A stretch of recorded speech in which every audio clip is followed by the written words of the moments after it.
Power point की complete tutorial के साथ आपकी खिदमत में हाजिर हुआ हूँ।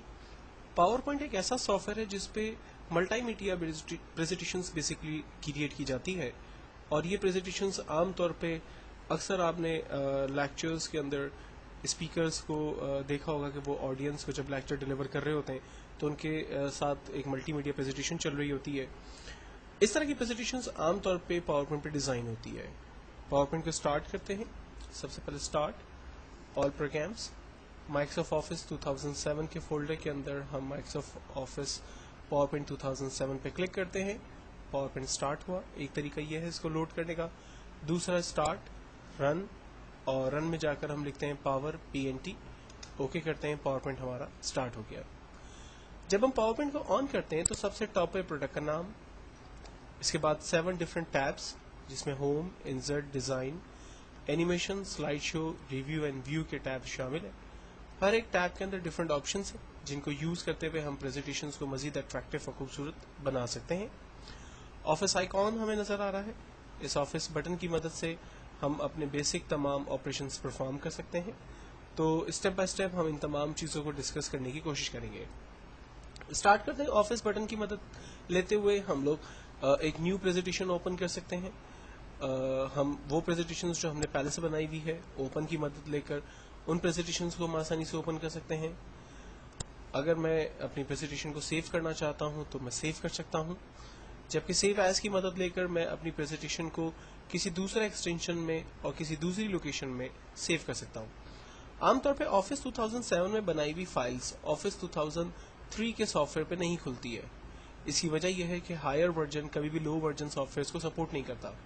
तो अगर आप कभी मल्टीमीडिया प्रेजेंटेशन डिजाइन करते हैं और आपको ऐसा लगता है कि ये प्रेजेंटेशन जिसे आप ईमेल कर रहे हैं हो सकता है कि उस कंप्यूटर पे वर्जन सॉफ्टवेयर के वर्जन के कंपैटिबल ना होने की वजह से फाइल वहां ना खुले, तो हमेशा ख्याल रखें कि फाइल को सेव करते वक्त पावर पॉइंट 97 2003 प्रेजेंटेशन एनवायरनमेंट में सेव करें।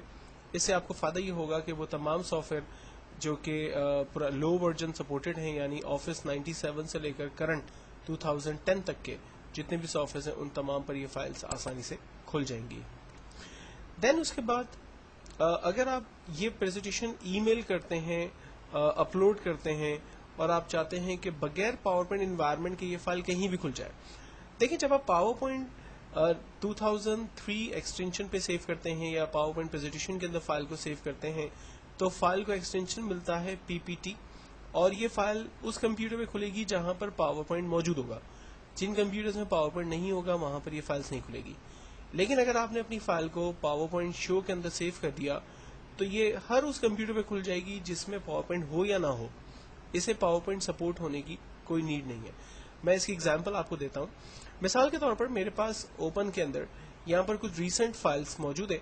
इसमें से मैं मेमो राइटिंग की एक फाइल को ओपन कर लेता हूं और इस फाइल को मैं सेव एज की मदद लेकर डेस्कटॉप पे पावर पॉइंट 97 2003 एनवायरनमेंट में डेस्कटॉप पे सेव कर लेता हूँ। डेस्कटॉप पे सेव करने के बाद मैं अपनी एप्लीकेशन को क्लोज करता हूँ और अपनी एप्लीकेशन को अब दोबारा से डबल क्लिक करके, यानी ये फाइल आप देख सकते हैं मेमो राइटिंग के नाम से मौजूद है, मैं इस फाइल पर डबल क्लिक करता हूँ। मेरी ये फाइल आसानी से ओपन हो गई। अब सेम फाइल को मैं सेव एज करता हूँ पावर पॉइंट शो के अंदर, और आप देखें इसका जो एक्सटेंशन है वो पावर पॉइंट शो है। डेस्कटॉप पे ही सेव कर रहा हूँ, सेम नाम से ही सेव कर देता हूँ। सॉफ्टवेयर को मैं क्लोज करता हूँ और अब आप देखें कि इसने मेमो राइटिंग के नाम से एक नई फाइल क्रिएट कर दी है जिसकी आइकॉन की शक्ल भी डिफरेंट है। पहले जब मैंने इस फाइल को ओपन किया था तो ये पावर पॉइंट के अंदर ओपन हुई थी। अब मैं इस फाइल को, जिसे मैंने PPT power point slide show के अंदर सेव किया है, इसे ओपन करता हूँ। आप देखें ये फाइल बगैर पावर पॉइंट सपोर्टेड सॉफ्टवेयर के डायरेक्टली ओपन हो रही है। तो अगर आप ये फाइल अपलोड करते हैं या किसी को ईमेल करते हैं तो ये हर उस कंप्यूटर पे आसानी से खुल सकती है जिस कंप्यूटर पे पावर पॉइंट ना भी हो। तो ये एक बेस्ट और बहुत ही जबरदस्त कमांड है। देन हम ऑफिस आइकॉन की तरफ चलते हैं और यहाँ पर फाइल को प्रिंट निकालने के लिए कुछ ऑप्शंस मौजूद हैं।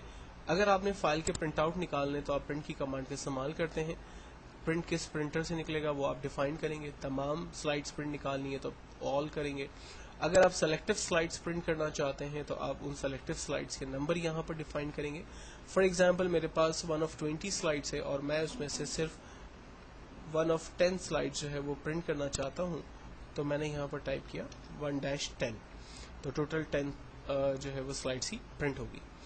اب اگر آپ جب 10 سلائڈس پرنٹ کریں گے تو ہر پیج پر ایک سلائڈ پرنٹ ہوگی. میں چاہتا ہوں کہ میں جسٹ فار اپنے ریفرنس کے لیے رکھوں. فار ایگزامپل میں جس جگہ پر لیکچر دینے جا رہا ہوں, اگر خدا نہ خاصہ وہاں پر میری پریزنٹیشن نہ کھلے یا کوئی اور ٹیکنیکل پرابلم آ جائے جس کی وجہ سے میں اپنی پریزنٹیشن ملٹی میڈیا پہ نہ دکھا سکوں, تو ایٹ لیسٹ میرے پاس ایک ہارڈ کاپی ہونی چاہیے میرے ہاتھ میں, تاکہ میں ان سلائڈس کو ریویو کر کے لیکچر اپنا ڈیلیور کر سکوں. تو ہم لوگ جو ہے وہ جسٹ فار ریویو کے لیے سلائڈس کے پرنٹ آؤٹس نکالنا چاہتے ہیں, تو ہم لوگ پرنٹ وارڈ کی کمانڈ میں سلائڈس پر کی جگہ کمانڈ استعمال کرتے ہیں ہینڈ آؤٹس. ہینڈ آؤٹس کے اندر ہمیں فائدہ یہ ہوتا ہے کہ ایک پیج کے اندر ہم ایک سے زیادہ سلائڈس پرنٹ نکال سکتے ہیں. آپ چاہیں تو ایک بھی نکال سکتے ہیں, آپ چاہیں تو 2 سلائڈس پرنٹ نکال لیں, آپ چاہیں تو 3, 4, 6 اور 9 تک ایک سلائڈ سے پرنٹ آؤٹ نکالے جا سکتے ہیں. ان پرنٹ آؤٹس کی پوزیشن ہاریزونٹلی ہوگی یا ورٹیکلی ہوگی, یہ آپ یہاں پر ڈیفائن کریں گے. بہرحال فی الوقت میں اس کو کینسل کرتا ہوں اور باہر آ جاتا ہوں. تو اگر آپ پرنٹ آؤٹ نکالنا چاہتے ہیں تو پرنٹ کی کمانڈ کا استعمال کرتے ہیں, جبکہ پرنٹ پریویو آپ کی مدد کرتا ہے فائل کس طرح سے پرنٹ ہوگی یہ بتانے کے حوالے سے. اور آپ یہاں سے نیکسٹ پیج کر کے یعنی نیو سلائڈس, جو ڈفرنٹ سلائڈس یہاں پر موجود ہیں, ان کو آپ ریویو بھی کر سکتے ہیں. جبکہ کلوز پرنٹ پریویو کرنے سے آپ دوبارہ اپنی اوریجنل سلائڈ کی طرف واپس آ سکتے ہیں. آفس آئیکن پہ کلک کرنے کے بعد جب میں کلوز کی کمانڈ پہ کلک کرتا ہوں تو میری یہ جو پریزنٹیشن ہے وہ کلوز ہو جاتی ہے. اب آفس آئیکن کی انٹروڈکشن کے بعد میں اپنی دوبارہ اسی میمو رائٹنگ کی فائل کو سٹارٹ کرتا ہوں, اور یہاں پر ہوم کے ٹیب میں سے جو بیسک آپشنز ہیں وہ آپ کے سامنے ڈسکس کرنے جا رہا ہوں.